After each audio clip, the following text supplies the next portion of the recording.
Welcome back to Dr. Things, the series that takes deep dives into history's most disturbing events and personality. Today, we're going to peel back the layers of one of the most notorious serial killers in history, Ted Bundy. But before we dive into the gruesome details of his crimes, and his murders, and his tactics, and his methods, let's start at the beginning with Bundy's childhood and upbringing. Theodore Robert Bundy, known as Ted Bundy, was born on November 24, 1946, in Burlington, Vermont. Now, at first glance, his early life may seem very ordinary. His parents, Eleanor Louise Kyle and John Bundy, were a young working-class couple.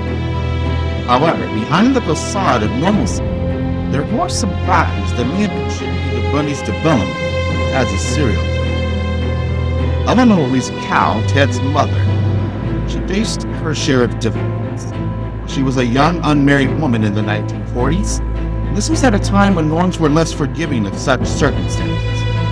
And Ted grew up believing that his grandparents Samuel and Eleanor Kyle were his parents, and his mother was his sister. Now, the truth about his parentage was hidden from him for many years.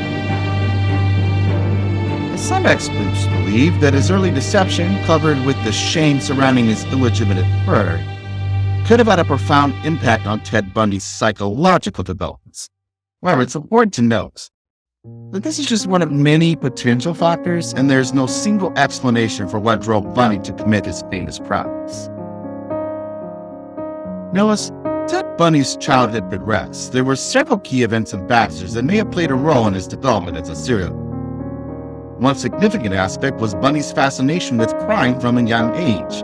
And he was known to read true crime magazines and books, which contained graphic and disturbing content. Additionally, Bundy's adolescence was marked by a lack of social skills and difficulties in forming meaningful relationships. He was often described as shy and introverted. His struggles in such situations might have contributed to feelings of alienation, anger. Now let's talk about the early warning signs that appeared in Bundy's life. And one of the most alarming signs was his cruelty to animals. Now, as a child, Bundy reportedly tortured and killed animals, which is a common behavior seen in many serial killers during their formative years. This is what's true Dahmer, for instance. Now, furthermore, there were reports of Bundy peeping into people's windows as a teenager, displaying voyeuristic tendencies that would later escalate to more sinister behaviors. These answers weren't just harmless curiosity. They were indicative of a growing obsession with power and control, not unlike that John Wayne Gacy had possessed. It's essential to understand that while these signs are troubling, in hindsight, they were not seen as red flags at the time. Bundy's transformation into a notorious serial killer was a gradual, slow process that would unfold over many years. Ted Bundy wasn't your typical serial killer. In other words, it wasn't your stereotypical type. He didn't rely on physical force or intimidation to capture his victims. Instead, he used charm, charisma, cunning to manipulate, disarm his targets. One of Bundy's preferred methods of approaching victims was to impersonate a figure or someone in need of assistance.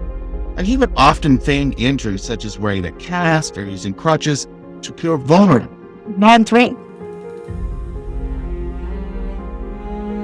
But to illustrate this, let's take a look at an anecdote from one of Bundy's survivors. One victim who survived an encounter with him later recalled how Bundy approached her in a parking lot pretending to be a police officer in need of help with his car. She let her guard down because she believed she was assisting a law enforcement officer. Another person was convinced that he was an officer who was attempting to assist her with her being violated. Here is her story. I had graduated from high school in the spring of 1974. I decided that I would just head over to the local shopping mall, which was only a couple miles from my house.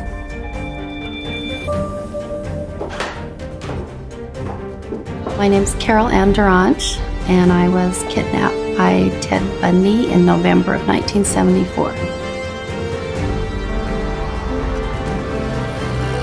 I walked through the mall and was looking in the bookstore window. And a man had come up to me and introduced himself as a police officer. He said his name was Officer Roseland and told me that they had caught someone trying to break into my car. So he asked me if I wanted to go out to my car with him and see if anything was gone. We were at the car, I opened the door, and we were looking in. I could see nothing was gone.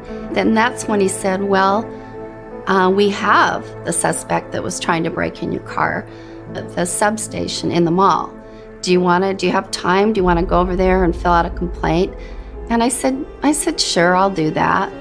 So we walked across the street from the mall to another building, and it was back of a laundromat, and tried to open the door like it was the substation, and of course it was locked, and said, well, they must have taken him down to the police station. He's not here. And it's that point that I think I could smell alcohol in his breath a little bit. And I said, can I seek some kind of ID? And he flipped open his wallet and he had a badge. And I said, oh, okay.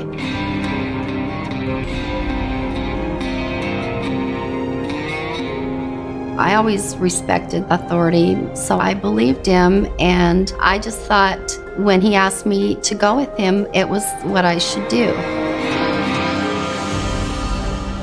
So we walked over on the side of the road, and he had a Volkswagen parked there, which I thought was kind of odd, but I thought, oh, he's an undercover cop. We got in his car, but I just didn't feel comfortable. And at that point, I thought I had made a mistake. And once Bundy gained his victims' trust, he would strike when they were least expected. He used sudden, violent attacks to overpower them, typically employing a blunt object or a crowbar. The element of surprise was a crucial aspect. And sometimes this took planning, and sometimes it spur of the moment, but it was the element of surprise that was his modus operandi. So what we learned from today's video, we've learned that Ted Bundy had a strange hierarchy. We learned that he may have been psychologically impacted by that.